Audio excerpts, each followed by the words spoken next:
bari bari ku misozi yera de banezeranywe n'umukiza bakize umubabaro haleluya uzobayo ngenzobayo. Mana yacu, Mana ikiranuka, twemeje gushima Imana. Baba ukwiye gushimwa no gushyirwa hejuru kuko uri Imana. Mana, hari igihe tuzirirwa mu isi ntituyiraremo, hari igihe uzafungura amarembo y'ijuru abawe tugataha, hari igihe Mwami Yesu Kristo imibabaro yo mu isi izarangira, hari igihe ibiturushya bizavaho, hari igihe ibitugora byose uzabishyira ku ruhande. Icyo gihe uzaduhobera uduhanagura amarira utubwira ati nimuze abaruhutse imihati yo mu isi. Mana, turagushimira muri iki gitondo ko Mwami Yesu Kristo icyo gihugu tuzakibamo udushyiremo ibyiringiro kandi udushyiremo kugiharanira, utweze utuboneze weze buri wese Mwami Yesu Kristo kugira ngo azagere mu kiriya gihugu. Mana, turagusaba ngo uduhe guca bugufi, uduhe rwose Mwami Yesu Kristo kwitunganya uko bwije nuko bukeye, uduhe Mwana w'intama w'Imana kugenda nk'uko ubishima nk'uko ubishaka. Naho imibiri yacu tugora, imitima ikabyifuza gukiranuka, ariko imibiri yacu ikatugora ikaturushya, Mwami Yesu Kristo nawe uyishoboze kugira ngo nayikizwe, kugira ngo nayikumenye, kugira ngo ice bugufi, kugira ngo ikubahe ikumvire. Mu izina rya Yesu urwohereza umwuka wawe wera wo kudufasha muri uru rugendo, twohereza imbaraga zivuye mu ijuru zo kudufasha muri uru rugendo, kugira ngo uriya munsi Mana tuzagusanganire, kugira uriya munsi Mwami natwe tuzanezeranwe na bene data, tuzanezeranwe n'abandi bose bazaba baje kuguhimbaza. Turagusabye Mana ngo turengere, fasha buri wese mu iki gitondo uri imbere yawe, umugirire neza. Bene data barangije kugera mu ihema ryawe, mu izina rya Yesu bagirire neza, buri wese umugire neza. Arangije kwicara gufata icyicaro, Mwuka w'Imana be muri we mukoreshe, imbaraga z'Imana zibe muri we, yumve ijwi ryawe, yumve kugira neza kwawe. N'abakiri inyuma nabo bibuke Mwami Yesu Kristo, nabo rwose barinde kandi ubafashe basoze hano amahoro, kugira ngo baze duteranire hamwe gushyira izina ryawe hejuru. Shimwe uhimbazwe kuri Imana, tugirire neza kuko nta ndi twizera wowe, ni mu izina ryawe Yesu, amen. Victoire au Seigneur de la vie, victoire au Dieu de l'infini,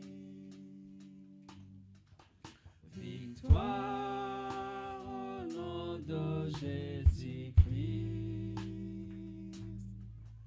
victoire est pour le Saint-Esprit. Chantons victoire, victoire au Seigneur de la vie, victoire, victoire au Dieu de l'infini, victoire, victoire au nom de Jésus-Christ, victoire est pour le Saint-Esprit. Continuons avec Athanase.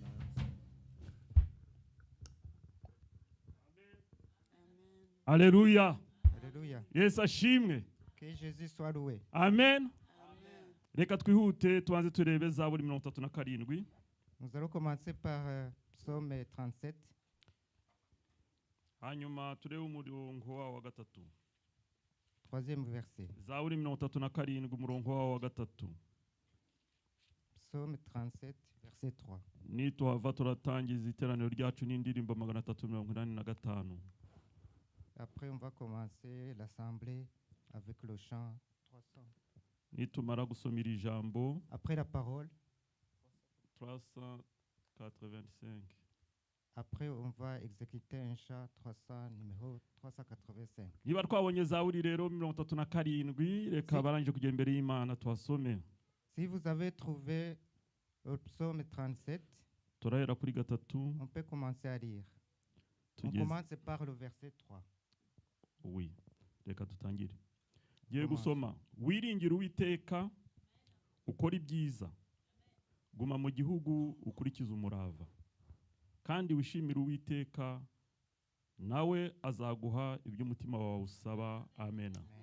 Confie-toi à l'Éternel et fais le bien, et le pays pour demeure, et que la fidélité soit ta nourriture. Fais de l'Éternel tes délices, et il te donnera ce que ton cœur désire. Muri gitondo cy'uyu munsi iri jambo ry'Imana rirambwira rikubwira ngo twiringire Uwiteka. En ce matin, la parole de l'Éternel te dit, confie-toi à l'Éternel. Wizere Imana, nizere Imana. Confie-toi en Dieu. Ngiyo Mana izaguha iby'umutima wawe wifuza. Et l'Éternel te donnera ce que ton cœur désire. Ton cœur désire. Ni wiringira Imana nkizera Imana, Si tu confies, tu te confies à l'Éternel, iyo Mana izi ibyo ukeneye, izi ibyo nkeneye. so Dieu, il sait ce dont tu as besoin. Usomye ku murongo wa mbere urakubwira ngo ntugire ishyari no kubona abaguwe neza. Et si tu lis le premier verset, c'est écrit, ne t'irrite pas contre les méchants. Ngo reka tunahasome. Ntuhagarikwe umutima n'abakora ibyaha kandi ntugirire ishyari abakiranirwa. Ne t'irrite pas contre les méchants, n'envie pas ceux qui te font le mal. Nibyo ari benshi baguwe neza ukagira ngo banaguwe neza bakora ibyaha. C'est vrai, il y a beaucoup qui sont bien, mais qu'il faut aussi les péchés. Ariko nta byiza byabo bafite, nta munezero wabo bafite. Mais ils n'ont pas vraiment la joie dans leur cœur. Ni igishushanyo, nta munezero bafite, ni nk'igicucu. Ils se représentent et ils n'ont pas de joie. Imana irakubwira irambwira mu gitondo ngo ntugire ishyari n'ubwo ubona baguwe neza. Dieu te dit ce matin, ne t'irrite pas. Ngo hari utume wifuza gusubira inyuma ngo ujye kumera nkabo. Ne recule pas pour être comme eux. Ahubwo irakubwira ngo wiringire Uwiteka izaguha iby'umutima wawe wifuza. Il te dit, aie confiance à l'Éternel, il te donnera ce que ton cœur désire. Bishatse kuvuga ko muri iki gitondo cy'uyu munsi Imana ikuzi izi nibyo wifuza. Ça veut dire que en ce matin, Dieu te connaît. Imana iranzi Il sait nanjye. ce que tu as besoin. Izi ni iby'umutima wanjye wifuza. Dieu me connaît aussi et il sait ce que j'ai besoin. Reka dusenge Imana. Prions l'Éternel. Tubwire Imana uyibwire iby'umutima wawe wifuza. Dis à l'Éternel ce dont ton cœur désire. Mbere yuko dutangira reka tubanze dusenge Imana. Winginge Imana uyibwire ngo Mana, Avant de commencer, umutima wanjye urifuza iki? dis à l'Éternel, Kandi ijambo ryawe mon riravuga cœur ngo désire ceci. uyu ijambo ryawe riravuga ngo Et ta parole dit ngo nkwiringire et confiance. ngo En toi. uzampa iby'umutima wanjye wifuza. Tu me Amen. donneras ce dont mon cœur désire. Urifuza iki muri iki gitondo? Qu'est-ce que tu désires ce matin? Ushobora kukimbwira ko njye ntacyo naguha. Tu peux me le dire, moi, je n'ai rien à te donner. Mugenzi wawe ntacyo yaguha. Ton voisin ne sait rien te donner. Ariko Yesu aravuga ngo umwiringire, tumwiringire, araduha iby'imitima yifuza. Mais Jésus Amen. dit, aie confiance à lui, il nous donnera ce dont nos cœurs désirent. Reka dusenge Imana, Prions. hanyuma turaza gusaba Ferdinand aze Après, kuzamura ijwi asenga Imana. après, Ferdinand va élever la voix. Arangije turaririmba ndirimbo. Et après, on va Reka twese chanter. dusengere hamwe ubwire Imana icyo umutima wawe wifuza. Tous ensemble, nous allons chanter. Dis à Dieu ce dont ton cœur désire.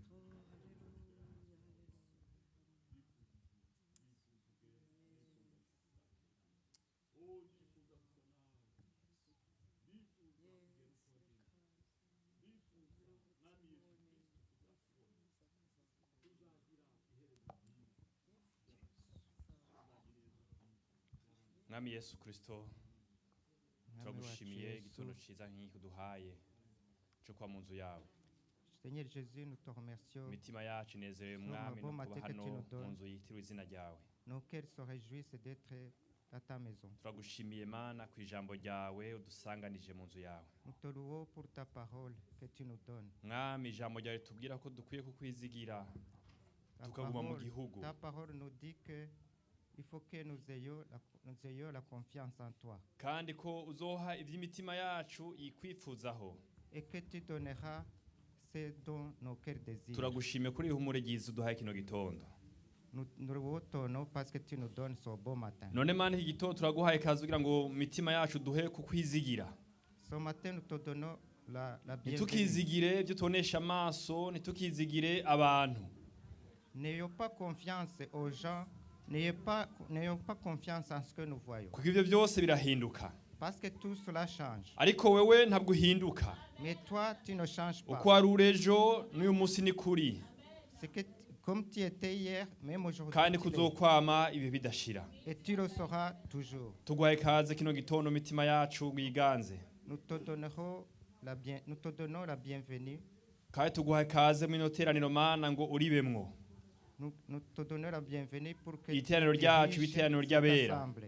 Que cette utunezererwe assemblée mana. soit une assemblée sainte. Kandi ushuduhe iby'imitima yacu yifuza. Prends-nous plaisir et mu izina rya Yesu Kristo. Au nom de Jésus-Christ. Amen.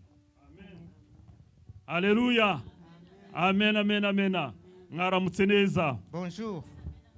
Ye, tukukije y'indirimbo ngo murinzi we y'umurinzi. Nous allons faire chanter un chant de la sentinelle. Umurinzi ni wowe ni ngewe. La sentinelle c'est moi, c'est toi. Arabwirwa gukomeza urugendo ko azaruhuka ageze mu ijuru. On lui demande de continuer le voyage et qu'il va bien se reposer quand il va arriver au ciel. Ntucike intege komera. Continue.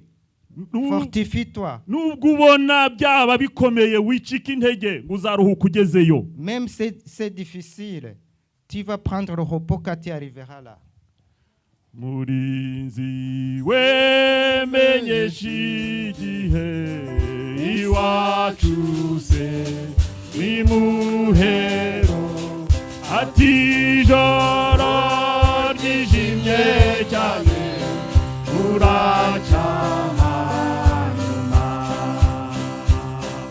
ukarire ukomeze urorere biringira kugeza igihe uzagerayo nawe umunsi uhoraho murwanyi we cyumbwira nawe asubiza Itonza dore urugamba ruzashira mu ntambara ubabare wihangane yewe wireke imirimo yawe uzabona boni igihembo cyiza itutabaruka ntacyaba zicaremwe byose bisubiza isi yawe cyiza gushira umenye ibyo ibimenyetso yewe bigaragaza yewe kandi ibyaremwe kuko bigana biteza Imana bishime mu mitima yacu imuhira duhumure tuzaruhuka tutakibabara dukarire tuzabana bato ibyago bizashira tuzaburayo amahoro kwa Yesu tuzabura amahoro kwa Yesu twishime twishime ishime ishime mu mitima yacu ukwibuhira duhumure ntituzaruka tutakibabara ukarire tuzabana ibyago bizashira haleluya ntituzabura y'amahoro ukarire tuzabana ibyago bizashiraho ntituzabura y'amahoro kwa Yesu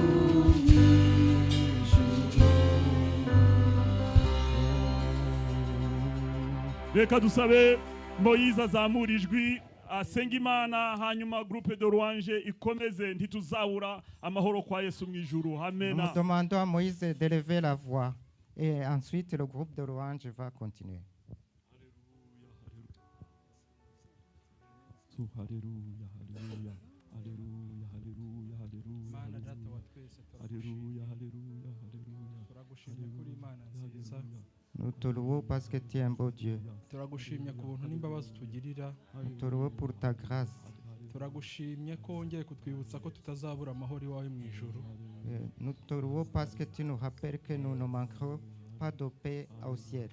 nubwo duhura na byinshi Même si nous rencontrons des difficultés, nubwo turwana n'intambara nyinshi nous combattons beaucoup de combats, ariko urongera uraduhumurije muri iki gitondo ko hari igihe bizarangira tukaba mu munezero.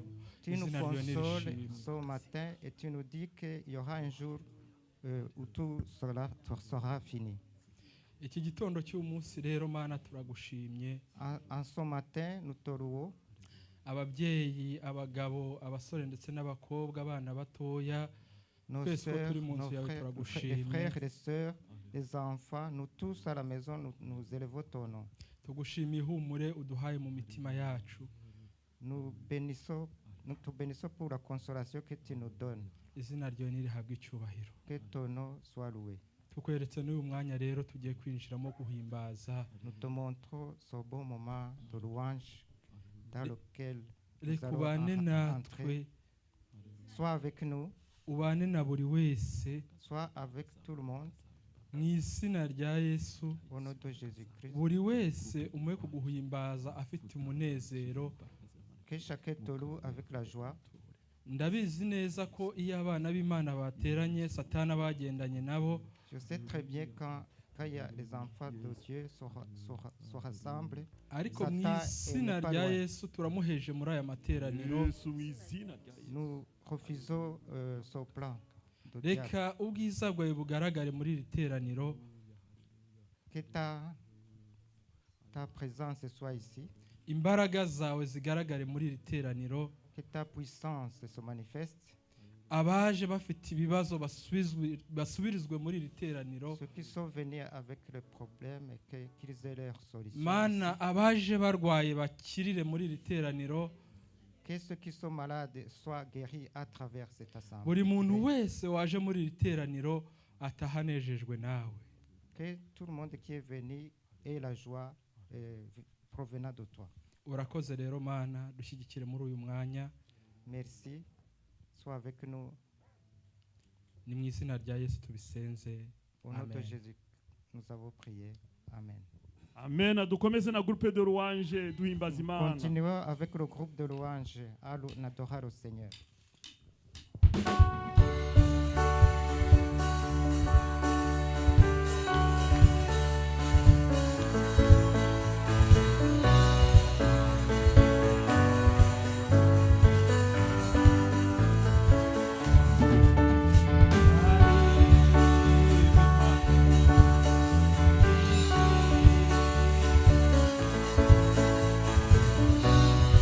Izina ryawe Mana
Dieu qui nous a fait tuzatura sauver. tuzahora tugushima haleluya Nous t'adorerons toujours. isoni kuba twarakumenye kuko n'ubuntu watugiriye Ça ne nous donne pas la icyubahiro honte ni de icyawe t'avoir connu, yesu tuzahora parce que c'est la grâce que tuguhimbaza tu nous as kuko faite. twibutse imirimo dukorera utwo twibutse iby'ingendo dukorera n'ibyo utarakora uzakora Nous nous rappelle mana de ce que turagushima tu fais pour tukitera nous. hejuru ngo urera Est-ce que tu n'as pas encore fait, tu le feras. icyubahiro ni icy'imana tuguha ikaze muri iki gitondo Nous te donnons la tuguha ikaze bienvenue. mu mitima yacu Nous te donnons turakinguye la imitima bienvenue dans yacu nos kugira ngo cœurs. winjiremo maze Pour que yesu tu duhaze viennes ibyiza à byo mu rentrer ijuru dans nos cœurs. urakoze kuri kumwe natwe mu izina Merci rya parce que tu es yesu avec nous au nom de Amen. Jésus. Amen.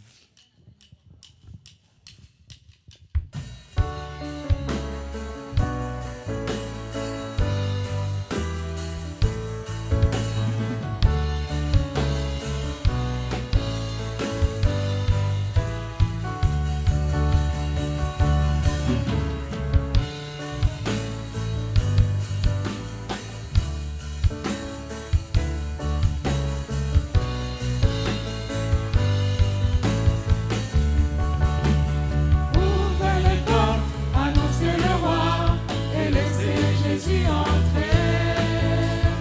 Ouvrez les portes et ouvrez vos cœurs, il vient avec majesté. Ouvrez les portes, annoncez le roi et laissez Jésus entrer. Ouvrez les portes et ouvrez vos cœurs, il vient avec majesté. Ouvrez les portes à celui qui vient au nom du Seigneur. Ouvrez les portes à celui qui est le Dieu vainqueur. Ouvrez les portes, annoncez le roi et laissez Jésus entrer.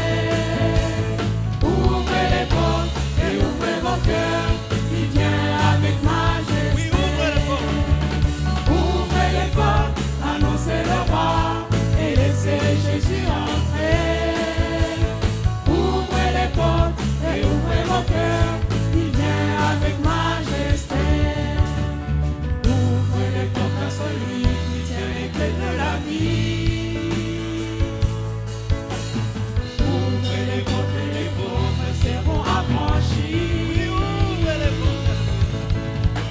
Ouvrez les portes, annoncez le roi et laissez Jésus entrer.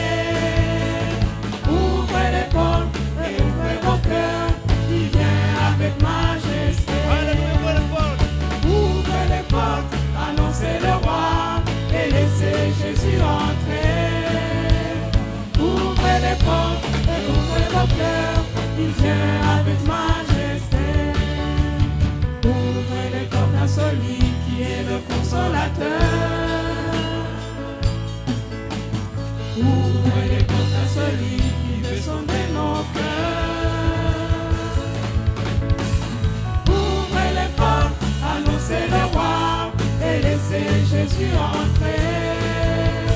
Ouvrez les portes et ouvrez vos cœurs, il vient avec majesté.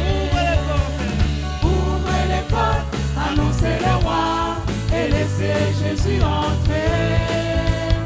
Ouvrez les portes et ouvrez vos cœurs, il vient avec majesté. Il vient avec majesté. Il vient avec majesté. Il vient avec majesté.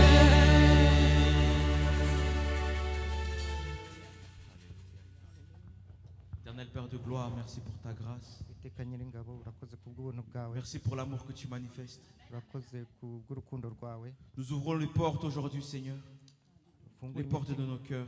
ufungure y'imitima yacu. Viens, Seigneur, nous toucher. Ngwino udukoreho. Viens nous remplir de ton esprit, Seigneur. Ngwino utwuzuze umwuka wawe. Reçois la gloire en ce lieu. Icyubahiro reka kibe cyawe. Reçois l'honneur au nom de Jésus. Amen. Mu izina rya Yesu. Amen.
j'ai de meilleur. Tout est à toi, Jésus. Je te donne mon cœur, alléluia. Je te donne mon cœur. Il ne m'appartient plus. Il ne m'appartient plus. Ce que j'ai de meilleur. Ce que j'ai de meilleur.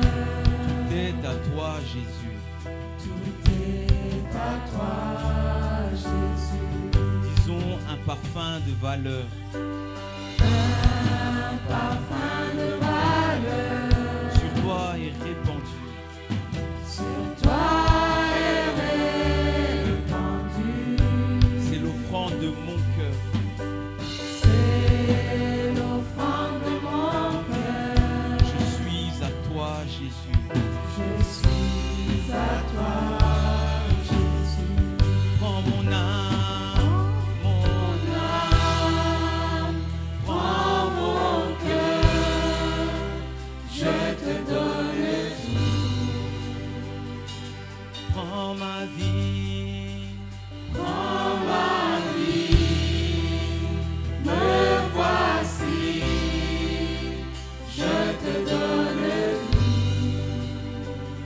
Mon cœur est à toi. Mon cœur est à toi. Tout à toi. Je te donne mon cœur. Je te donne mon cœur. Il ne m'appartient plus. Ce que j'ai de meilleur. Ce que j'ai de meilleur. Tout est à toi, Jésus. Un parfum de valeur. Un parfum de valeur. Sur toi est répandu. C'est l'offrande de mon cœur. C'est l'offrande de mon cœur. Je suis à toi, Jésus. Prends mon âme. Prends mon cœur. Alléluia. Je te donne tout. Prends ma vie. Prends ma vie. Me voici. Je te donne tout. Chantons, prends mon âme. Prends mon Prends mon cœur. Alléluia. Je te donne Je te donne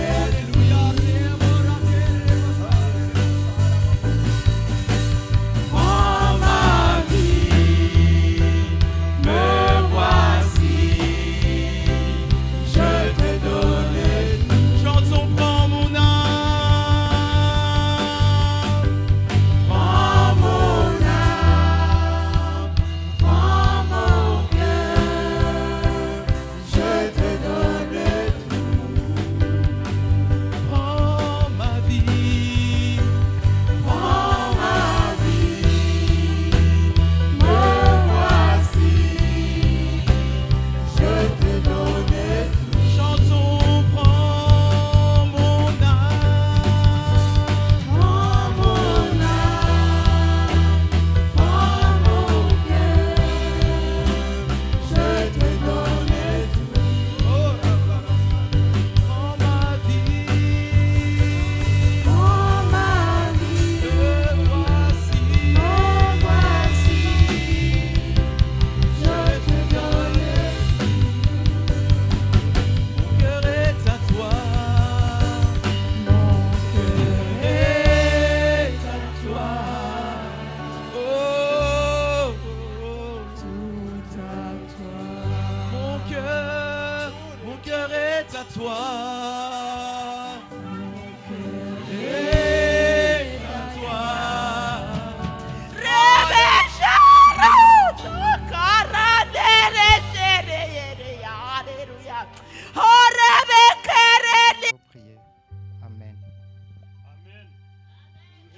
amashyi murakoze groupe de louange. Applaudissez pour le Seigneur. Haleluya. Amen. Imana ishimwe. Que Dieu soit loué. Mwumvisha amasengesho umukozi w'Imana yasenze.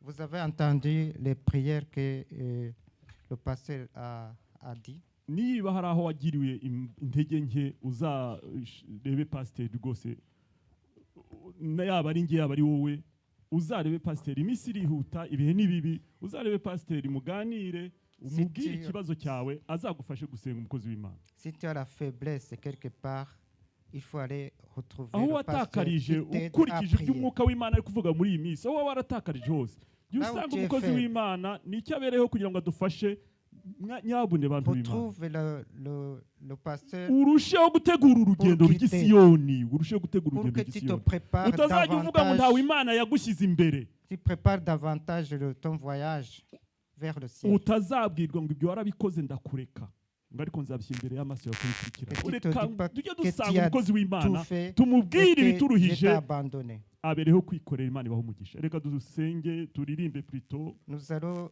chanter kuko tugiye kugira umwanya wo kubakira amaturo. Parce que nous allons aller dans le moment de recevoir les dîmes et les offrandes. Ariko hagati aho turabagira ngo tubaze niba hari umwana wagize anniversaire. Nous demandons s'il y a un enfant qui a eu son anniversaire. Ubwo ntawe hanyuma turasaba mushi. Il y en a pas. Turasaba notre frère Odilo. Nous demandons à notre frère Odilo kugira ngo asenge Imana. D'élever la voix pour prier. Asengere amaturo n'ibyacumi. Qu'il prie pour les offrandes et les dîmes. Mbere yuko asenga reka duhagarare. Avant qu'il prie, nous allons nous mettre debout. Kugira ngo uwo mwanya tuwicyubahira imbere y'Imana nawo n'ubundi n'abatambuka bone gutambuka. Pour que les gens qui passent puissent bien passer. Namara kuririmba namara gusenga plutôt. Et après avoir prié, no kuvuga ko amakorari arakurikirana groupe korari Ebenezer na groupe ya korari Agape. Les chorales vont se suivre, Ebenezer puis Agape. Ziririmba dutanga ibyacumi n'amaturo. Pendant qu'ils chantent, nous allons donner les dîmes et les offrandes. Yes, abo mugisha reka mwene que Dieu vous bénisse.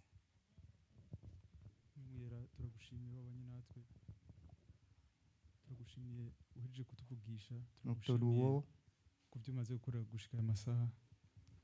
Turagushimiye mwe muyera kubyo umaze gukorera abacu hirya no hino. Nous te louons pour tout ce que tu as fait pour les nôtres un peu partout. Turagushimiye mu buzima wagiye uduha. Nous te bénissons pour le pasteur que tu nous as donné. Imirimo dukora yose uyihezagira imisi yose. Bénis les œuvres que nous faisons. Bana tatu tusumi ijuru turagushimiye kubyo tugiye gutanga. Nous te montrons ce que nous allons donner. Ni wabiduhaye. C'est toi qui nous as donné. Byose mu Imana ubyakire. Que tu les reçoives, Seigneur. Nkishime imitima yacu. Comme une action de grâce. Turaguhaye n'abataronse uko batanga. Et ceux qui n'ont pas pu trouver quelque chose à donner. Nabo uzobashoboze ubutaha bazaronka uko batanga. Pour qu'ils puissent obtenir quelque chose à donner pour la prochaine fois. Turakwihaye twese ugumane natwe. Nous nous abandonnons à toi, reste avec nous. Ubwo mutuvugisha ubicishije mu ndirimbo zawe no mu majambo za kuduha. Enseigne-nous à travers la parole, ta parole. Tugusaba twizeye mu izina rya Yesu Mukiza wacu. Amen. Nous te le demandons avec foi au nom de Jésus-Christ. Amen.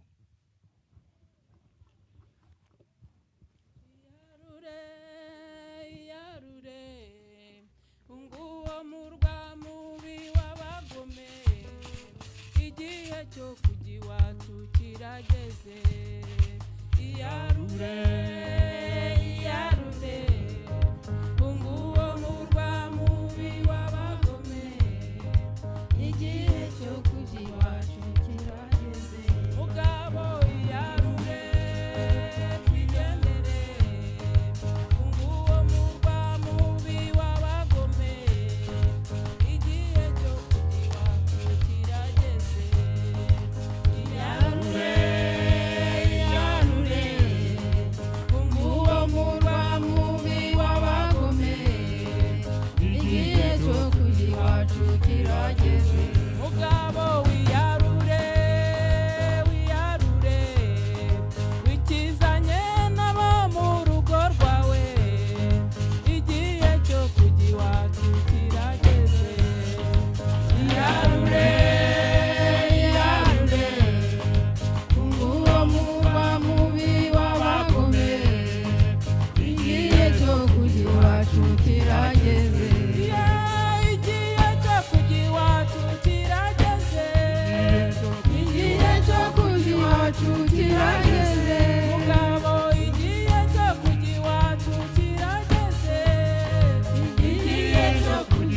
iwacu kirageze.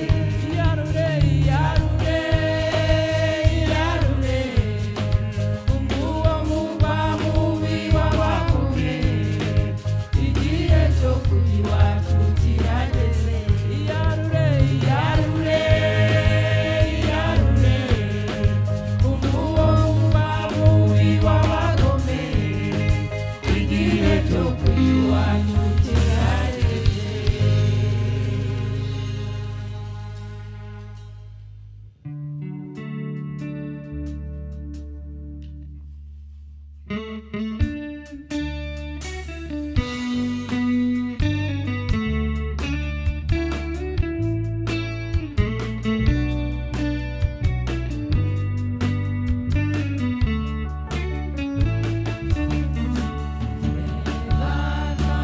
Nimube maso kandi musenge ubudasiba, mwirinde icyaha n'igisa nacyo, ahubwo mwezwe mu mitima.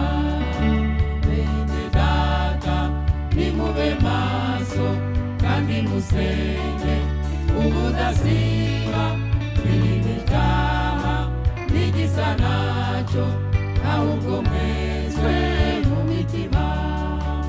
Uko yavuze umwami Yesu bazagaruka atazatinda, mubabera mukiranuka, ntawuzi igihe azazira.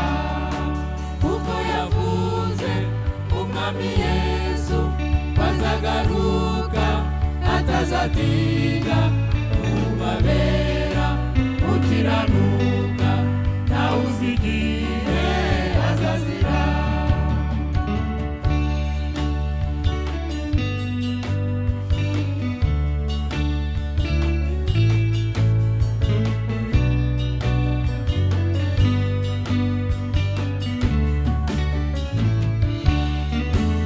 Iboneze bwoko bw'Imana, kuko aho tuja haraboneye, nta munyabyaha cyangwa uwanduye uzigirayo muri uwo muga. Iboneze bwoko bw'Imana, kuko aho tuja haraboneye, nta munyabyaha cyangwa uwanduye uzigirayo muri uwo muga. Uko yavuze umwami Yesu bazagaruka atazatinda, mubabera mukiranuka, ntawuzi igihe azazira.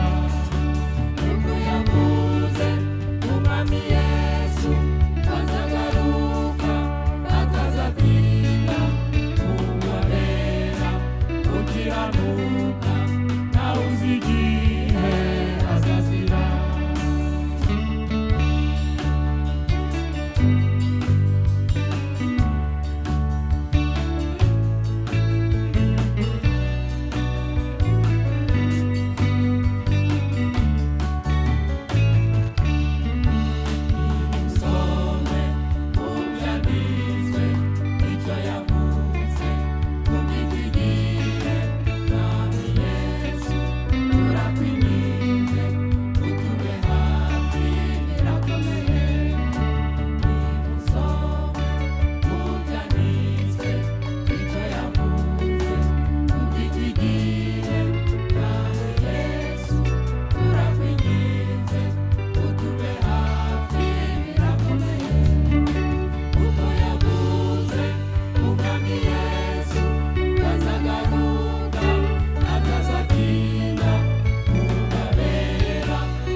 ce jour où faibliront mes forces, cette heure approche où viendra la fin. Alors mon âme chantera encore. Durant 1000 ans puis éternellement. Bénis l'Éternel, oh mon âme, et glorifie son nom. Chante plus que jamais, oh mon âme, je glorifierai ton nom. Bénis l'Éternel, oh mon âme, et glorifie son nom. Chante plus que jamais, oh mon âme, je glorifierai ton nom. Je glorifierai ton nom. Je glorifierai ton nom. Je glorifierai ton nom. Je glorifierai ton nom.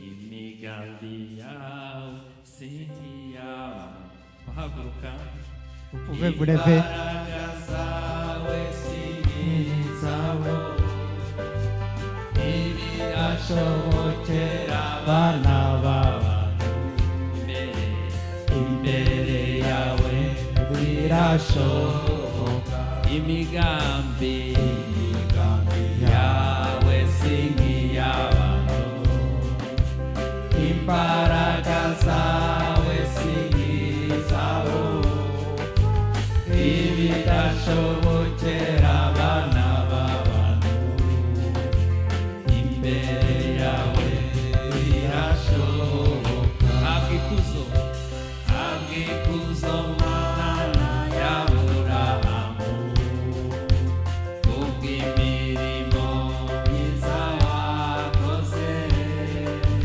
wanyeretse kera y'ukuntu none uyu munsi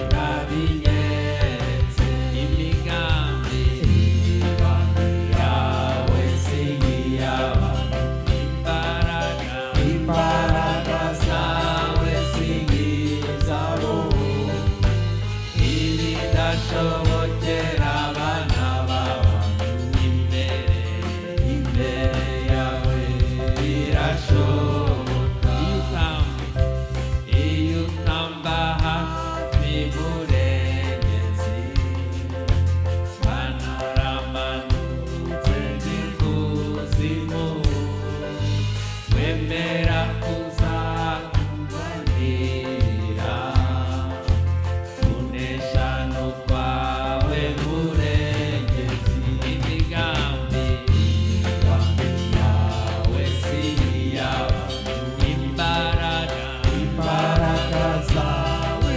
singizabo ibidashobokera abana b'abantu imbere yawe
bidashobokera abana b'abantu imbere yawe birashoboka imigambi yawe si nk'iy'abantu imbaraga zawe si nk'izabo ibidashobokera abana b'abantu imbere yawe birashoboka. Haleluya. Tugihagaze muri uwo mwuka. Étant debout, dans le même esprit, nous allons lire la psaume 139, verset 14. Psaume 139, verset 14. Ndagushimira yuko naremwe uburyo buteye ubwoba butangaza. Imirimo wakoze ni ibitangaza. Ibyo umutima wanjye urabizi neza. Amen. Je te loue lorsque je suis une créature si merveilleuse. Tes œuvres sont admirables et mon âme le reconnaît bien. Ntuzongere kwisuzugura. Ne te méfie pas, ne te sous-estime pas. Ntuzavuge ngo ndi mubi.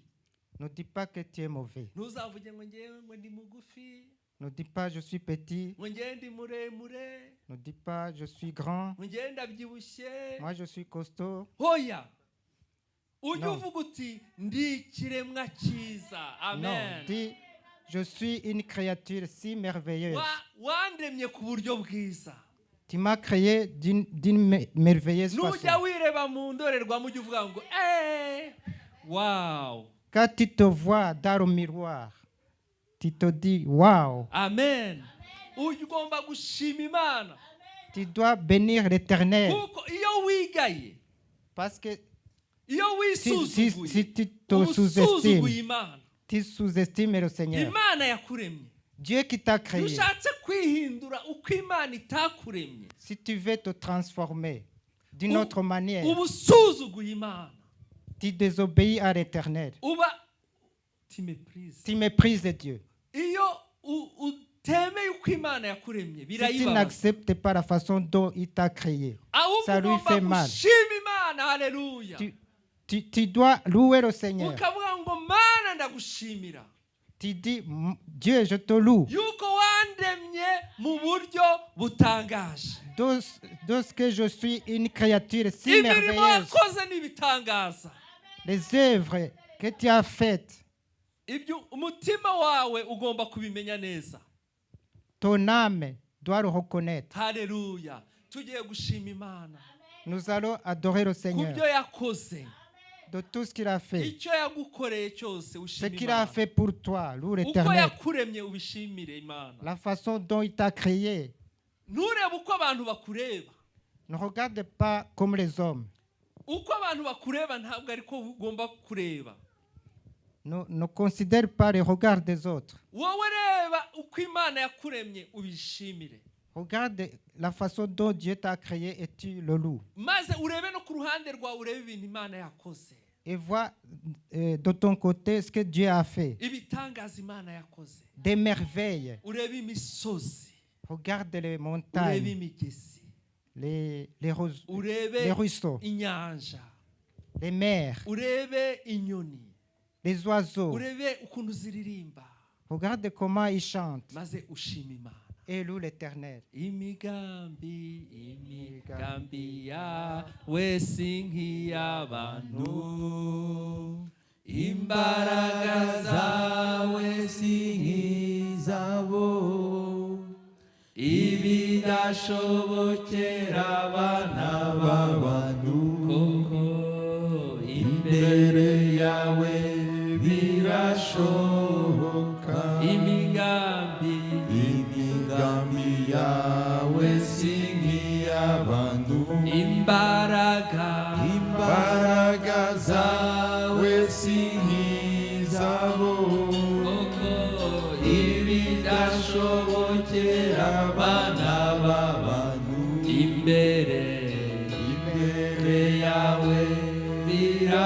Tangira ushima Imana, shima Loue Imana, l'Éternel. shima Imana ko Loue Imana. l'Éternel.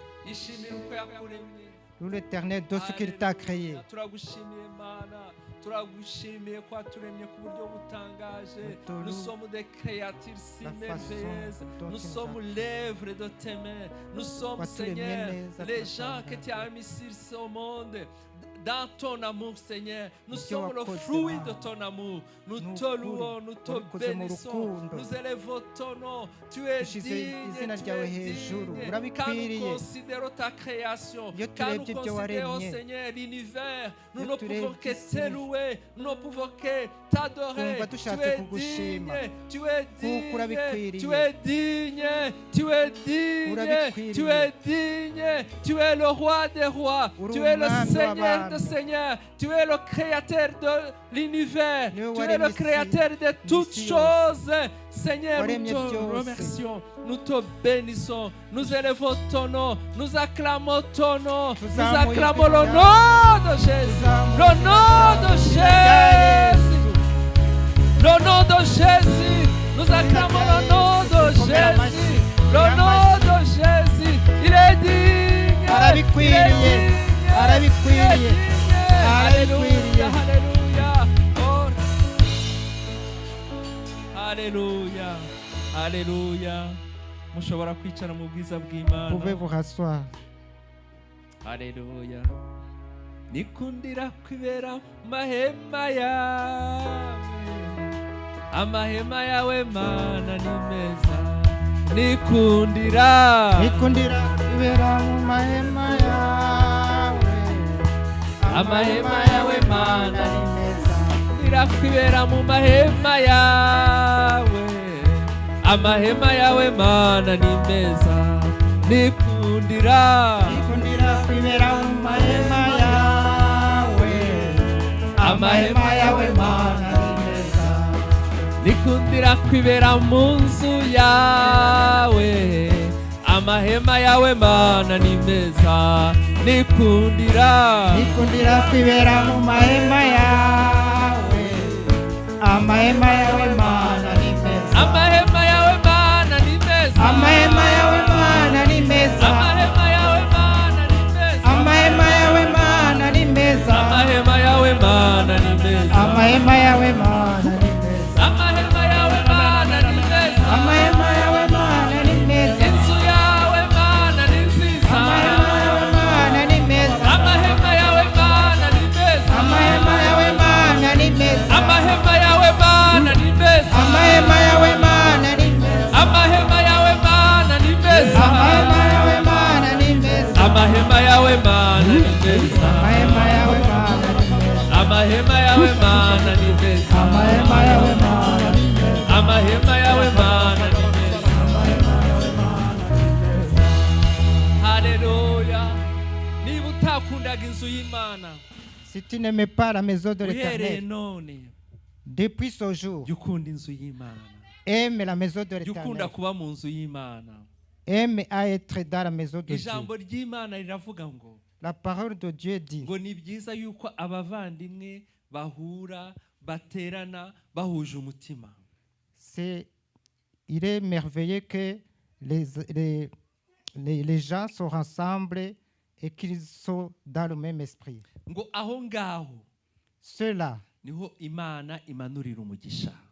à Haleluya. partir de là, c'est là où Dieu va vous bénir. Umugisha ngo utemba nk'amavuta yasutswe ku mutwe wa Aroni.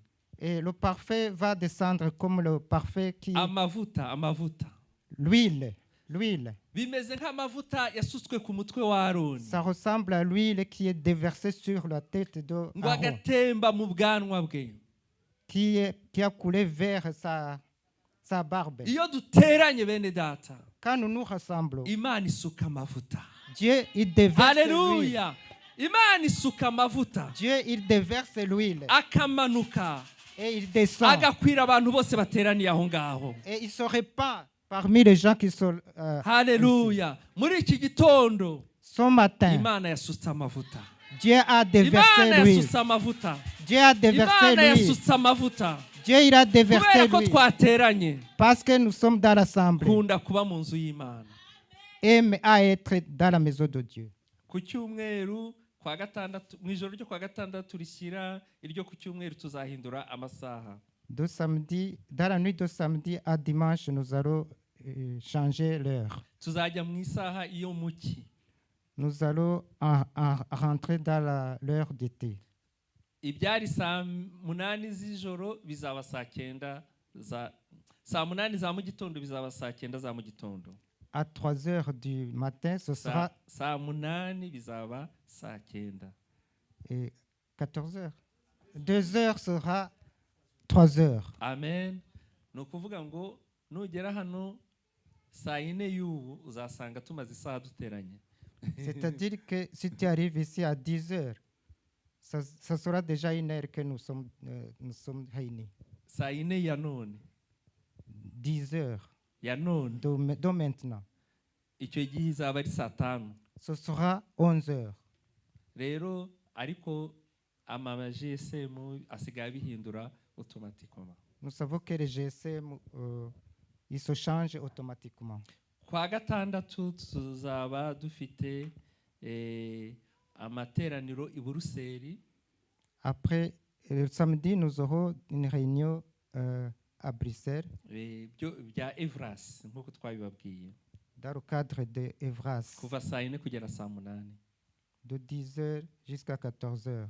Namenye ko hari ababyeyi benshi batari biyandikisha. Ababyeyi kuki mutari kwiyandikisha? Ntimushaka guhugurwa? Je sais qu'il y a beaucoup de parents qui ne se sont pas fait inscrire. Vous les parents, vous ne voulez pas être instruits. Mugomba kumenya iby'abana banyu. Vous devez connaître ce qui concerne vos Amen. Enfants. Mwiyandikishe rero uyu ni umunsi wa nyuma wo kwiyandikisha. Mwiyandikishe kwa Arima cyangwa kwa Apele. Inscrivez donc, aujourd'hui c'est le dernier jour, inscrivez-vous chez Arima ou Apele. N'ubuntu nta kintu mugomba kwishyura. C'est gratuit, vous n'avez rien à payer.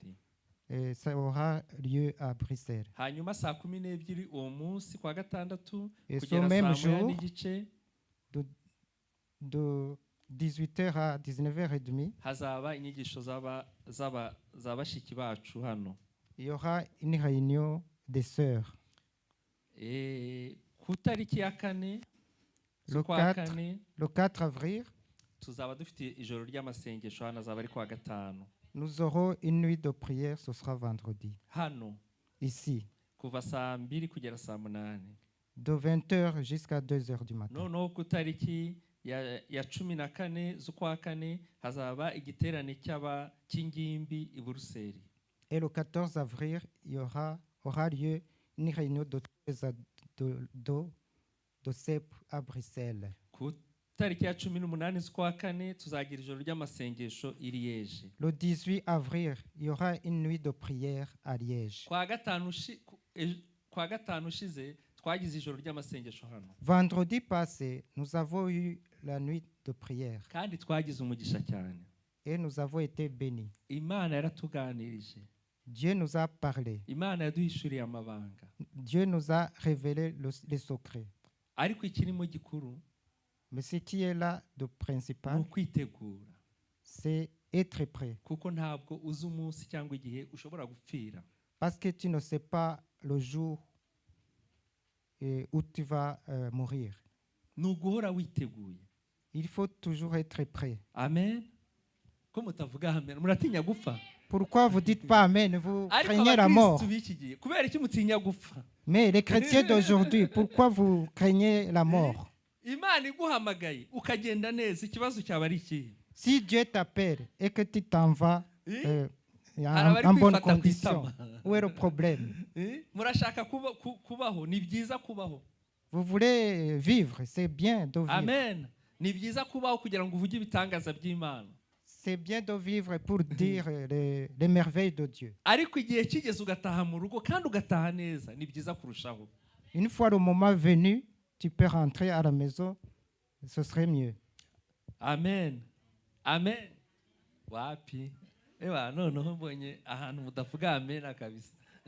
vois que vous ne dites pas amen. Mais sachez que ce que Dieu veut de nous, c'est être prêt. Amen. Ne manquez pas aux prières.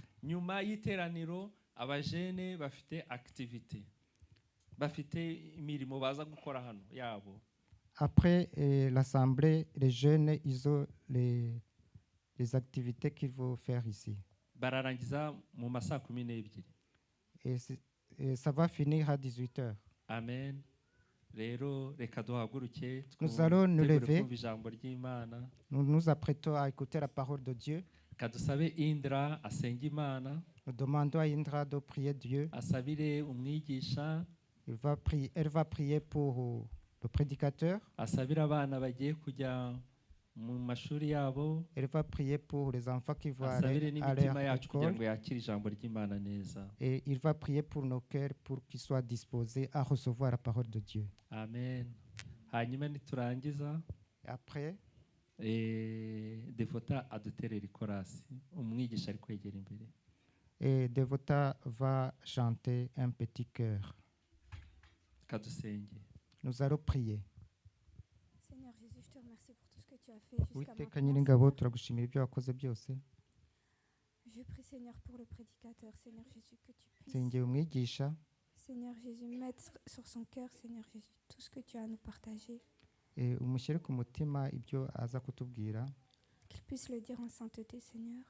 byose abivugane mu rukuri, Seigneur, que nos cœurs soient disposés à l'entendre, Seigneur Jésus. kandi imitima yacu nayo uyihe kwakira ijambo neza. Que tu puisses ouvrir notre esprit, Seigneur Jésus. Ufungure imitima yacu. Seigneur, je te montre tes enfants. Nkweretse abana bawe. Qu'ils puissent, Seigneur Jésus, être eux aussi disposés, Seigneur Jésus, pour l'école du dimanche. Naho ubahe kwakira ijambo bagiye kumva mu mashuri yabo. Qu'ils puissent écouter et être apaisés en ta présence, Seigneur. Bumve bari imbere y'ubwiza bwawe. En ton nom, j'ai prié, Père. Mu izina ryawe. Amen. Amen. Les enfants pouvaient partir. Abana mushobora kuzamuka mukajya mu mashuri yanyu. Ngwino winjire mu rugo rw'Imana, inyuma ni habi. Ngwino winjire, ngwino winjire mu rugo rw'Imana, inyuma ni habi. Ngwino, ngwino winjire mu rugo kwa Yesu, inyuma ni habi. Ngwino winjire, ngwino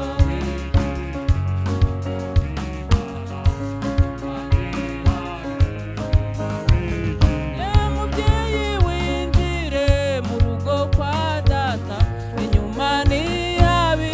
Ngwino winjire, ngwino winjire mu rugo rw'Imana, oh bizera twinjire mu rugo duture, inyuma ni habi. Muze twinjire, ngwino winjire mu rugo rw'Imana, inyuma ni habi. Ngwino winjire mu rugo rw'Imana, inyuma ni habi. Ngwino winjire, ngwino winjire mu rugo rw'Imana, inyuma ni habi. Ngwino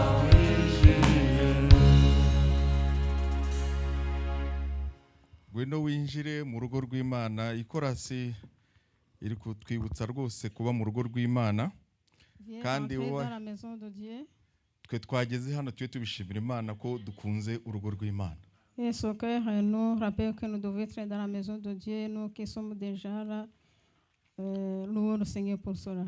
Mbanje kubasuhuza mu izina rya Yesu. Je vous salue au nom de Jésus-Christ. Kandi uryoherwe n'uyu mwanya tugiye kujyamo. Et que son moment te soit favorable, que son moment te soit bon. Gukurikira ijambo ry'Imana n'umwanya tuba tugiye kurya ibiryo bitunga ubugingo. Suivre la parole de Dieu, c'est le moment où nous mangeons la nourriture spirituelle. Ubwo rero igufasha Imana kuko Satani nawe aba ari ateze kugira ngo akurangaze agushyire mu wundi mwanya. Que Dieu t'aide parce que Satan rôde autour de toi pour te faire perdre du temps. Amen. Reka dusome ijambo ry'Imana Yohana ibice 8 umurongo wa 12. Lisons la parole de Dieu en Jean chapitre 8 au verset 12. Yohana ibice 8 umurongo wa 12. Jean chapitre 8 au verset 12. Yesu yongera kubabwira ati, ninjye mucyo w'isi. Unkurikira ntazagenda mu mwijima na hato, ahubwo azaba afite umucyo w'ubugingo. Amen. Jésus leur parla de nouveau et dit, je suis la lumière du monde. Celui qui me suit ne marchera pas dans les ténèbres, mais il aura la lumière de la vie. Amen. Amen. Ahangaha harimo amagambo abiri akomeye niyo tugiye kuganira. Ici, il y a deux mots qui sont très importants sur lesquels nous allons parler. Umucyo n'umwijima. La lumière et les ténèbres. Umucyo n'umwijima. La lumière et le ténèbre. Aho umucyo ugeze umwijima urahunga. Là où la lumière arrive, les ténèbres s'enfuient. Ariko nanone ahatari umucyo nta mucyo uhari. Ahantu hatari umucyo. Et aussi là où il n'y a pas de lumière, umwijima ni uri gutegeka. il y a les ténèbres qui règnent. Ubwo rero birasaba, niyo mpamvu Yesu yavuze ngo we ni umucyo, yigereranije n'umucyo kandi ni umucyo koko. C'est pour cela que Jésus s'est comparé à la lumière, et c'est vrai, lui la lumière. Kandi Bibiliya koko itwereka naho yagiye yigaragaza ari muri uwo mucyo w'ubwiza, ni umucyo urabagirana. Et aussi la Bible nous montre où Jésus s'est manifesté dans cette lumière. C'est une lumière qui est resplendissante. Igihe ari ku musozi ari kumwe n'abigishwa batatu, les trois disciples, yarahinduwe. Et il a été transformé, noneho transfiguré. ava ntiyagaragaza uyu mubiri, yerekana wa mubiri natwe tuzambara tugezeyo. Il n'a pas montré son corps, mais il a manifesté le corps que nous aussi nous revêtirons lorsque nous serons là-bas au ciel. Petero abirebye, Quand Pierre a vu cela, abonye ubwiza no kurabagirana kwa Yesu na Eliya na Mose ko nabo bahagaragaye, quand il a vu la gloire de Dieu et la splendeur de Dieu, et aussi de Jésus avec Moïse et les deux autres, abonye uwo mucyo, Élie. Quand il a vu la lumière, abonye uwo mucyo, quand il a vu cette lumière, yumvaga ngo atahava. Et il ne voulait pas quitter ce lieu. Petero yahise ko yumva ari mu ijuru kandi koko ryari ryo. Pierre se sentait qu'il était dans le ciel, et c'est vrai, c'était le ciel. Yumva atasubira gusubira muri iyi si. Il ne voulait pas retourner sur son monde. Abwira Yesu ati ahantu. Et il dit à Jésus, ce lieu. Petero rwose ndamukunda. J'aimais vraiment Pierre. Yari yihutaga mu bintu, igitekerezo afite agahita ko akivuga. Il était très actif. Ati ahantu waretse tukahiturira burundu, tugaca ingando zacu tukibera ahantu. Il a dit à Jésus, est-ce que nous ne pourrons pas rester ici et puis on va faire 3 tentes?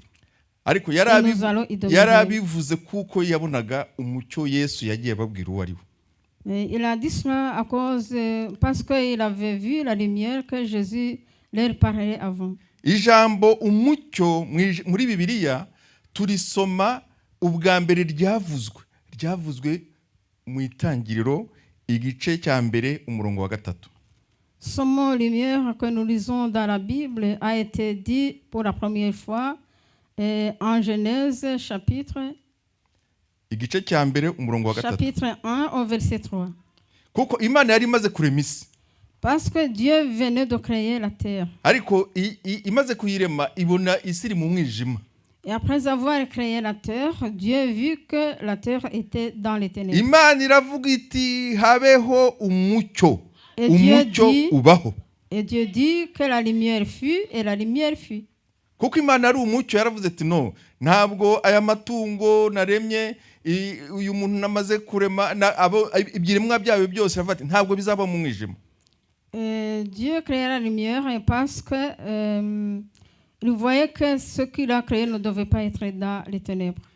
Yesu rero nawe amaze kuza hano ku isi yaje afite misiyo yo kudukura mu mwijima akatugira abumucyo. Et quand Jésus est venu dans son monde, c'était pour nous tirer des ténèbres et pour nous amener à la lumière. ibyo tubisanga mu Baefeso ibice 5 umurongo wa 8. Cela nous le trouvons en Éphésiens chapitre 5 au verset 8. ngo kuko kera mwari mu mwijima none mukaba muri mu mucyo mu mwami wacu nuko mugende nk'abana b'umucyo. Amen. Éphésiens chapitre ibice 5 umurongo wa 8.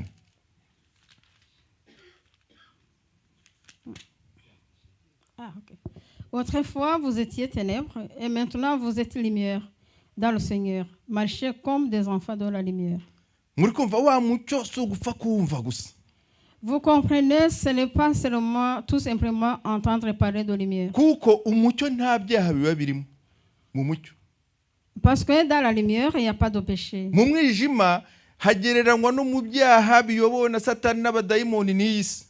Et dans les ténèbres, c'est comparé aux péchés qui sont amenés par Satan et ses démons ici sur cette terre. umucyo Yesu yazanye. Mais la lumière que Jésus a amenée, uradusaba ngo muri iri jambo ngo nuko mugende nk'abana b'umucyo.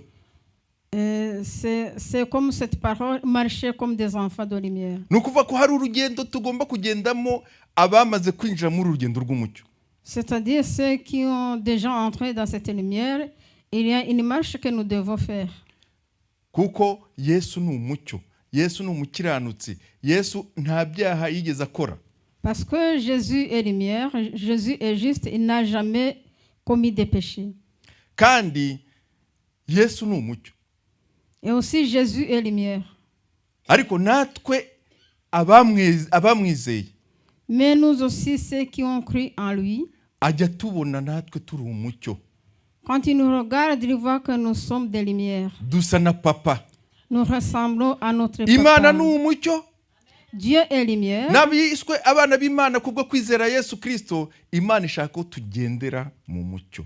Et Dieu veut que nous qui sommes ses enfants, nous marchions dans la lumière.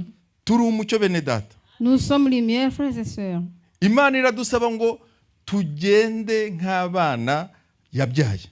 Dieu nous demande de marcher comme ses enfants qu'il a procréés. Tukagenda muri uwo mucyo. Et nous devons marcher dans cette lumière. Matayo ibice 5 umurongo wa 14 na 16. Matthieu chapitre 5 au verset 14 au verset 15. Muri umucyo w'isi umudugudu wubatswe ku mpinga y'umusozi ntubasha kwihisha. Nta bakongeza itabaza ngo baritwikirize intonga, ahubwo barishyira ku gitereko cyaryo rikamurika abari mu nzu bose. Abariko umucyo wanyu ubonekera imbere y'abantu, kugira ngo babone imirimo yanyu myiza, bahereko bahimbaze So wo mu ijuru.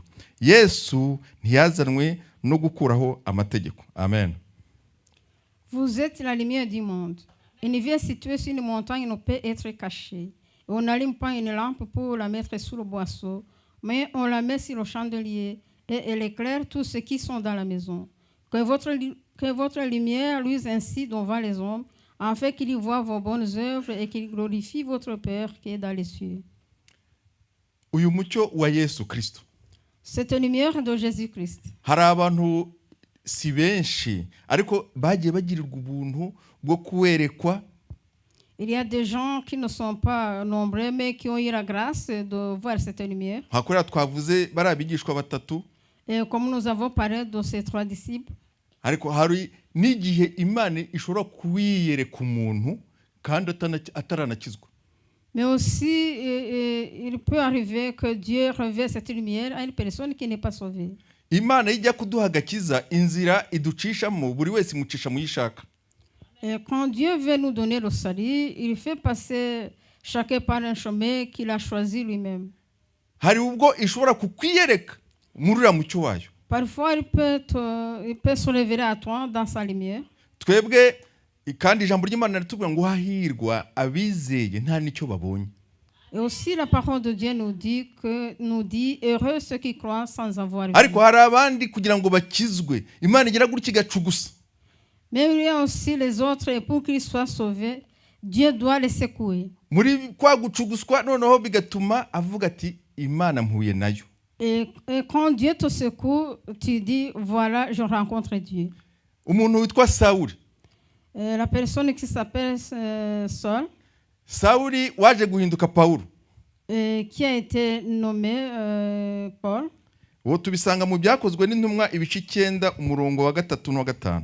Nous trouvons cela dans les Actes des Apôtres au chapitre 9 verset 35. Akigenda yenda gusohora i Damasko, umucyo uramutungura uvuye mu ijuru uramugota. Agwa hasi yumva ijwi rimubaza riti, Sawuli, Sawuli, undenganyiriza iki? Aramubaza ati, urinde mwami? Nawe ati, ndi Yesu uburenganya. Amen. Et comme il était en chemin et qu'il approchait de Damas, tout à coup une lumière venant du ciel resplendit autour de lui. Il tomba par terre et il entendit une voix qui lui disait, Saul, Saul, pourquoi me persécutes-tu? Il répondit, qui es-tu, Seigneur? Et le Seigneur dit, je suis Jésus que tu persécutes. Uyu muntu murukumva ahantu yari ageze Yesu. Vous comprenez combien cet homme était très difficile devant Jésus. Yari yarafashe intego yo kugenda yica abakristo. Il avait pris une décision de tuer toujours les chrétiens. Nukuvuga ko ibyo abakristo bakoraga nta mukristo wari kubwiriza Sawuli ngo ahinduke Pawulo, ntibyari gushoboka. Il n'y a aucun chrétien qui pouvait annoncer la bonne nouvelle à Saul pour qu'il puisse changer. Yesu aramureba.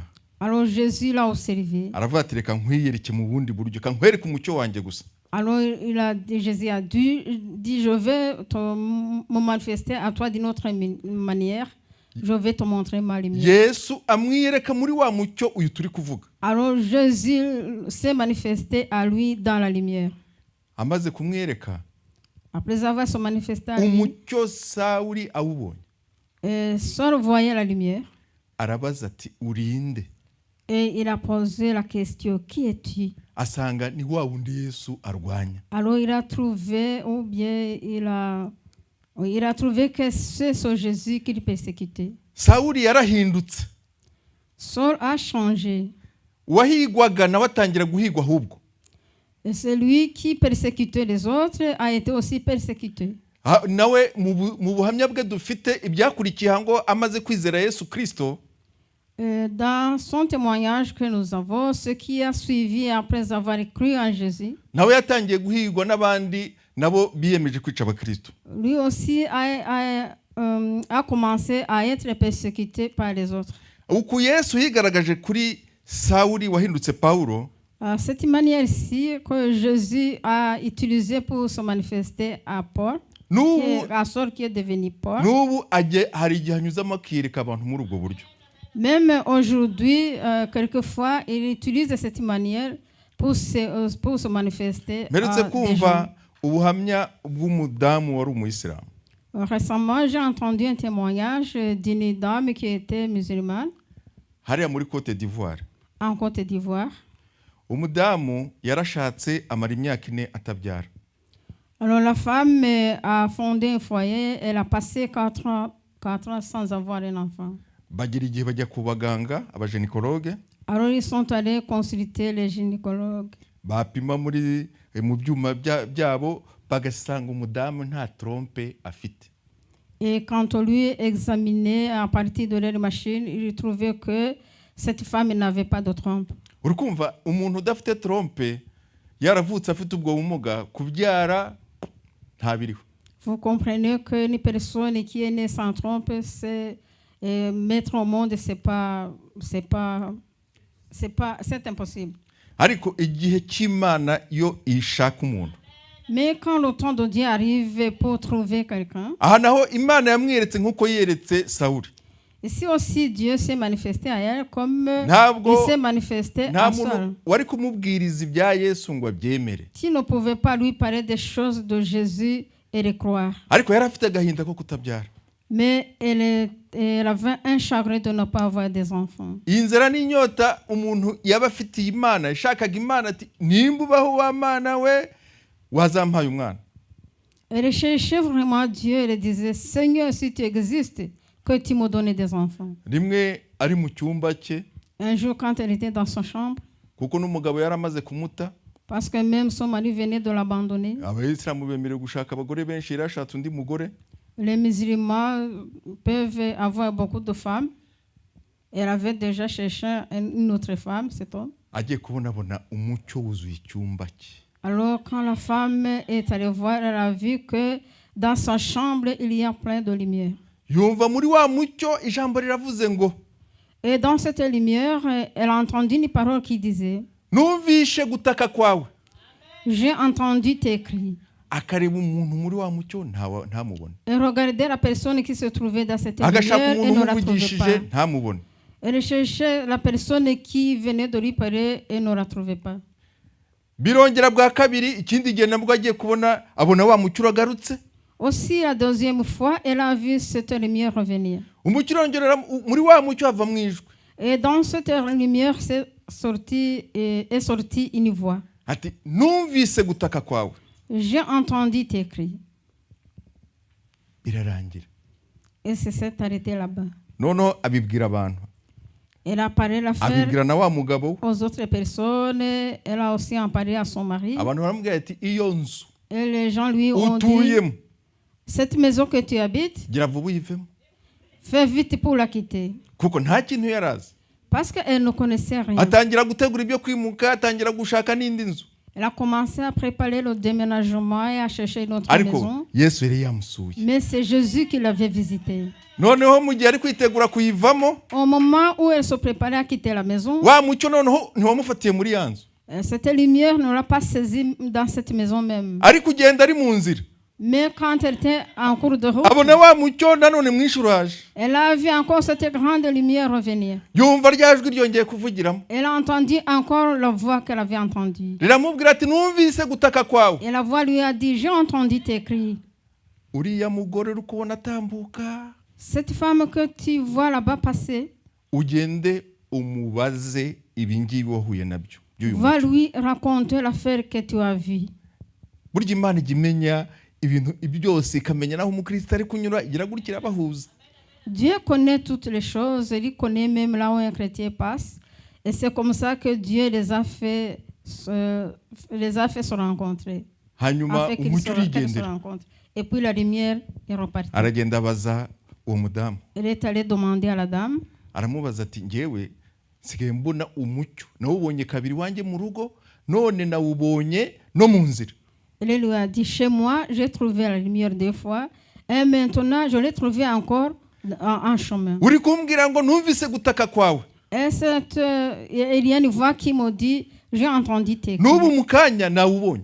Même à l'instant j'ai vu cette lumière. Noneho urambwira ngo nize nkubaze.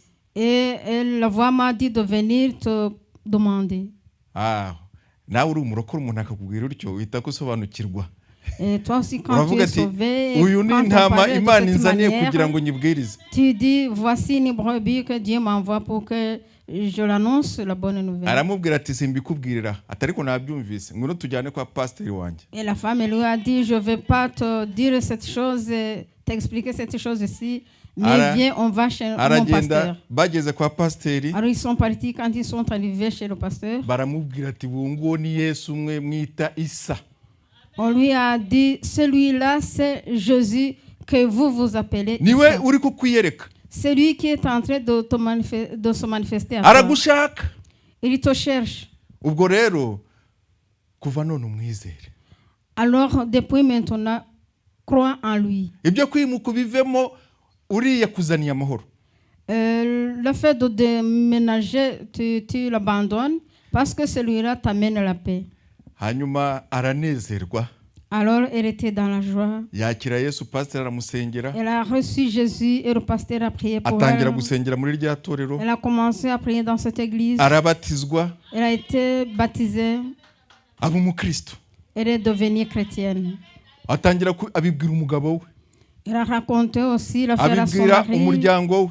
Elle a raconté aussi à sa famille. Imiryango yose yabo uko ari aho yashatse naho yavukiye iraterana baramuca baravuga ngo yarapfuye.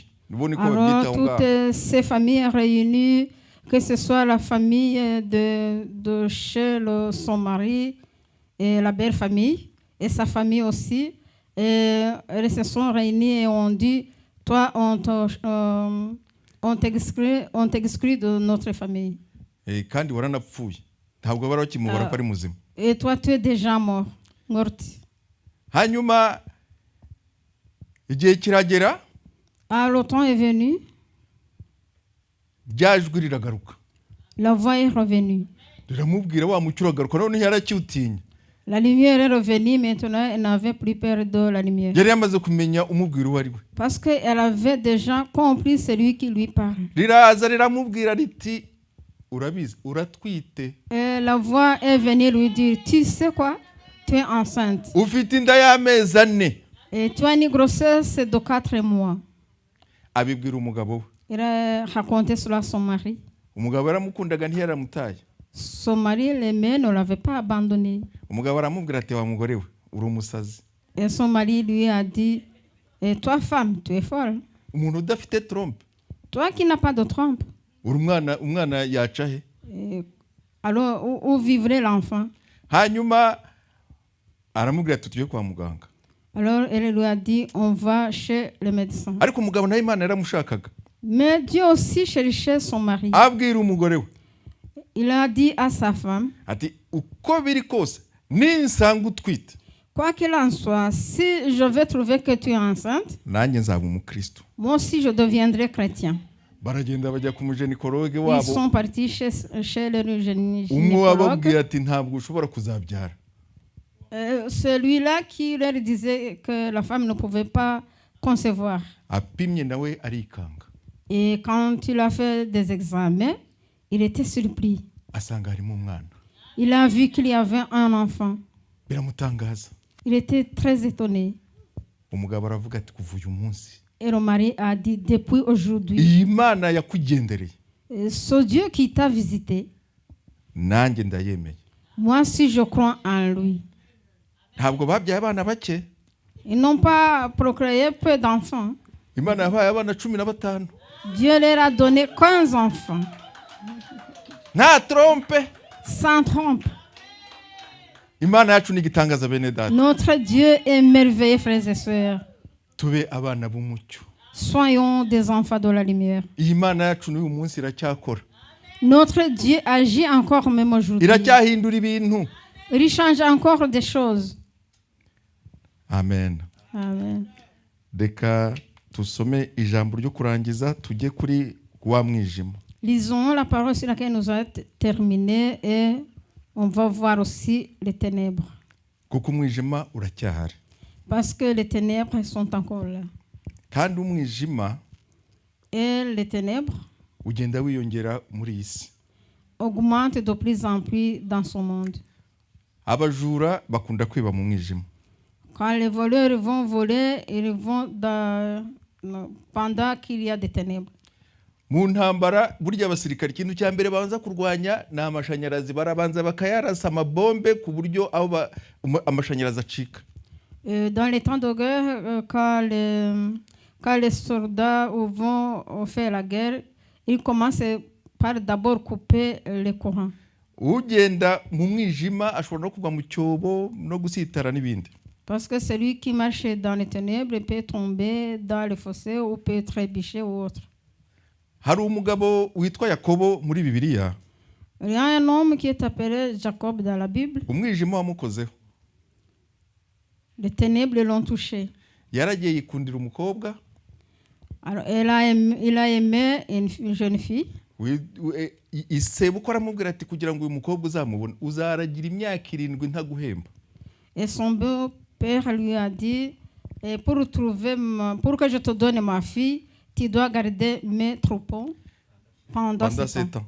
Imyaka 7 udahembwa na amafaranga menshi uhembwa nk'ibihumbi 2 buri kwezi. Narabaze nsanga ari ibihumbi 168.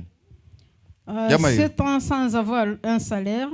Et par exemple, si tu devrais avoir un salaire de 2000, et j'ai compté que pendant 7 ans, tu aurais 168 000 euros. Vous comprenez cette grande chose que Jacob a ratée? À cette époque-là, quand on allait marier une jeune fille, On l'a marié pendant qu'il faisait nuit ou dans les ténèbres. wa mufiance we witwa Racheli siwe bamuzaniye.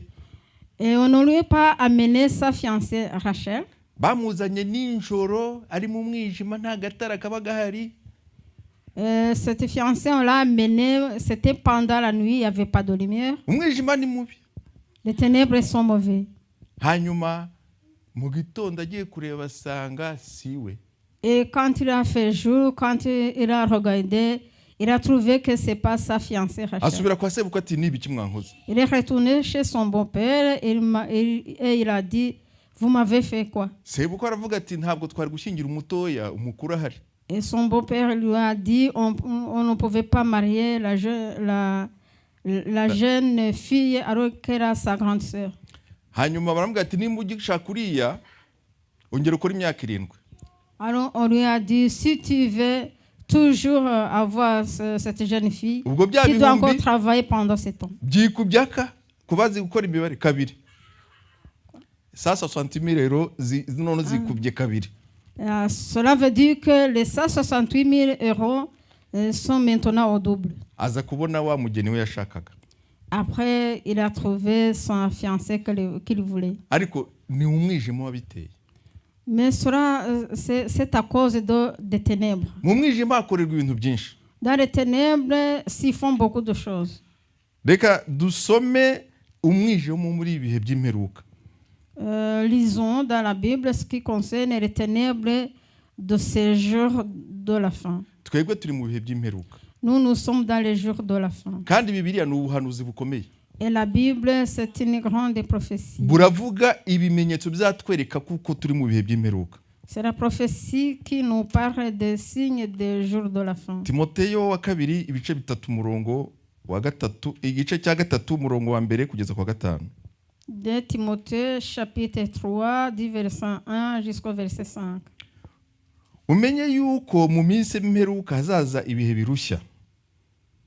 Kuko abantu bazaba bikunda muri kumva ibintu bije ibi birahari. Abantu kwikunda ntabwo abantu bagishaka gukundana. Les gens sont égoïstes, ils ne veulent plus s'aimer. Umuntu wese ashaka kwirebaho. Chacun veut regarder sur soi. Bakunda impiya. Ami de l'argent. Ibyo byose ni biri mu bihe by'imperuka kandi turabibona umunsi ku wundi. Tout cela, ce sont des choses que nous trouvons dans les jours de la fin et nous les voyons de jour en jour. Bakunda kwirarira barirarira. Fanfaron. Baribona. Autant. Ubwibone murabuze aho bugeze abantu. Vous voyez combien oui, vous voyez combien l'orgueil est devenu très grand dans ce baratukana. Sont blasphémateurs. Batumvira ababyeyi babo. Robert à leurs parents. Ubwo babwirwa ni bande? On parle à qui? N'abana, abado n'abajene. Ce sont les enfants, les ados et les jeunes. Nubona utari kumvira ababyeyi. Si tu vois que tu es Robert à tes parents. Ujye umenya ko umwijima w'imperuka ugufasha. Sache que tu es saisi par les ténèbres de la fin. Ngo ni ndashima. Ingrat. Kandi ntabwo arabera. Irreligieux. Badakunda nababo. Insensible.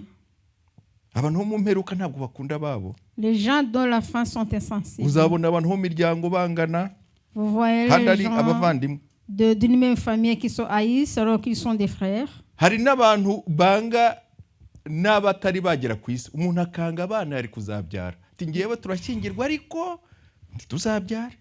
Il y en a même qui arrivent à haïr des gens qui ne sont pas encore nés. Et comment quelqu'un peut haïr les enfants qu'il devrait mettre au monde et il se dit, moi je ne mettrai pas au monde des enfants. Et les autres disent, moi je ne mettrai pas des enfants au monde, je vais marier un mari comme moi. Un homme comme moi, pardon.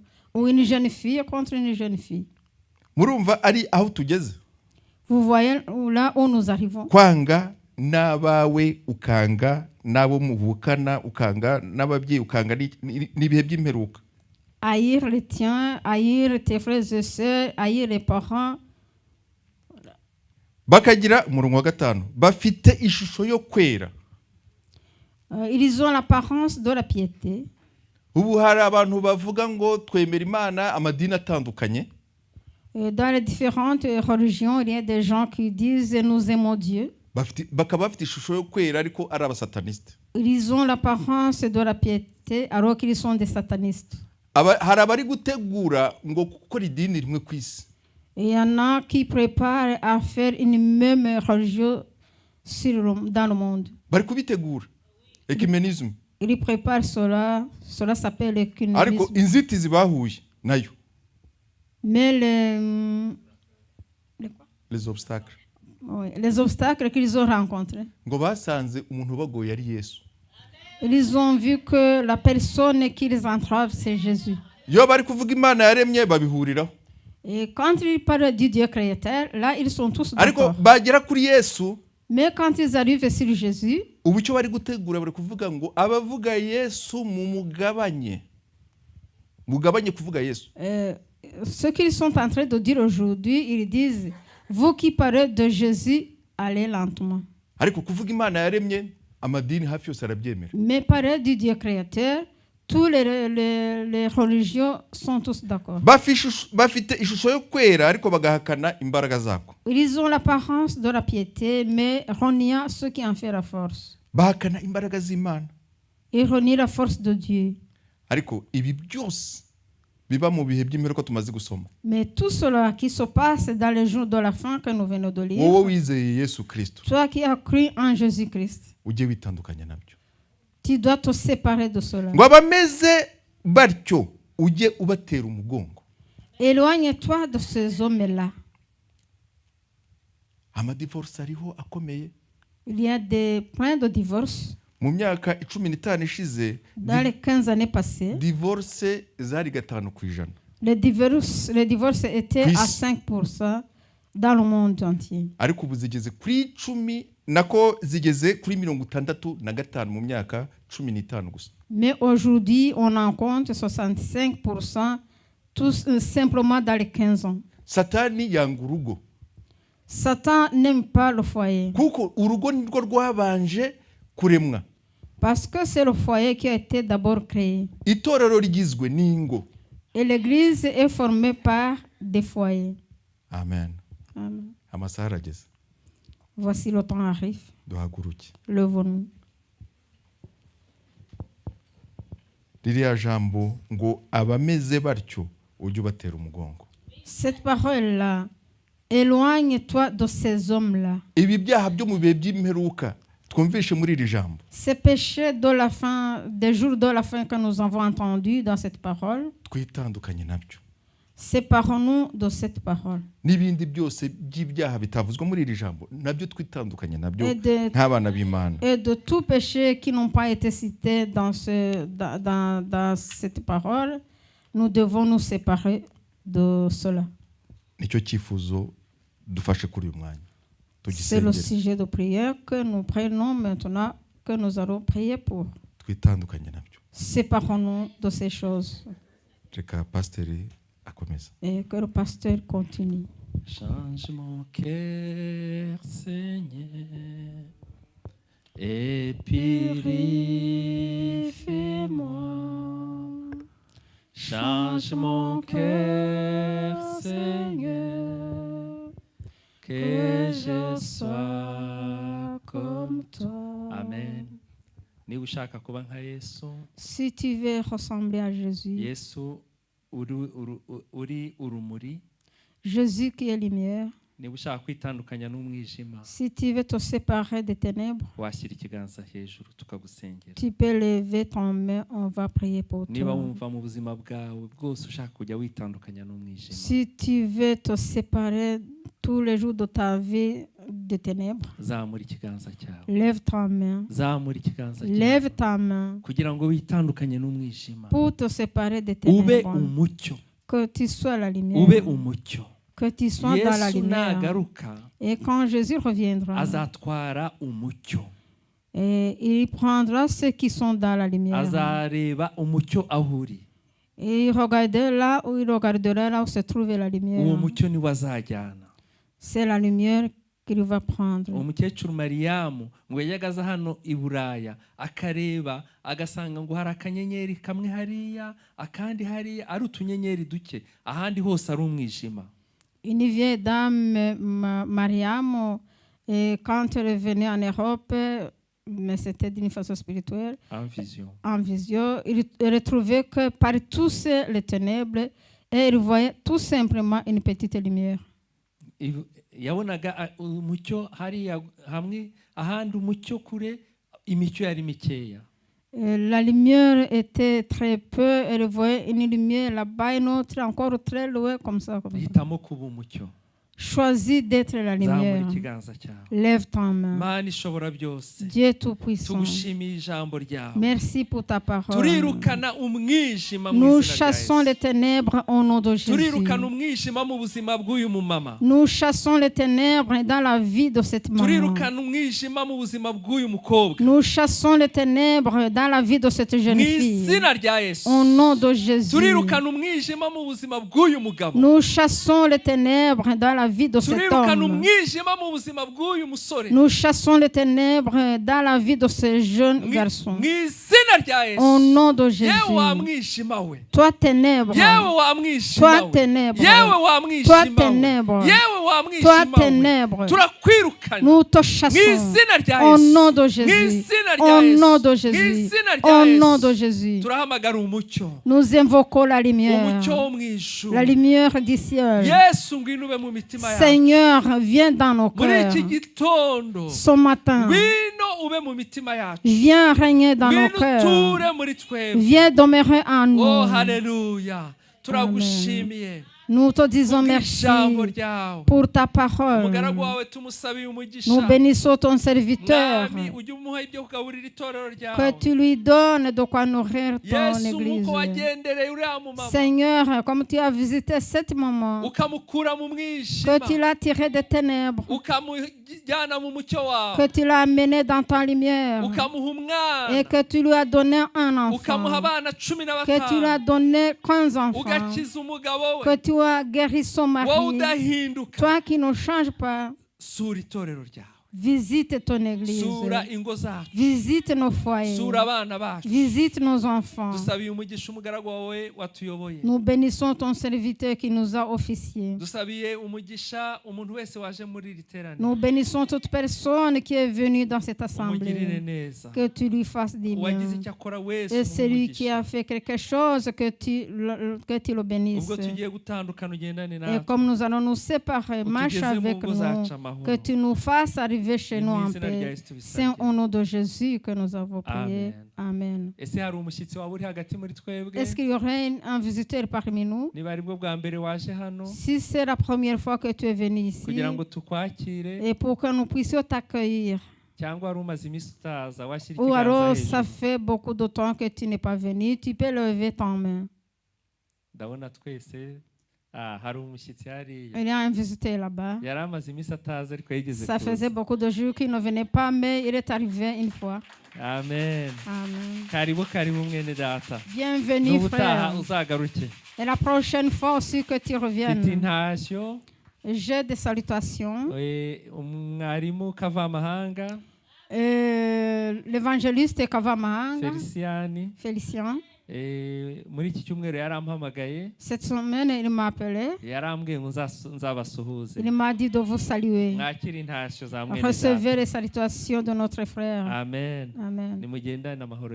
Et partez avec la paix de Dieu.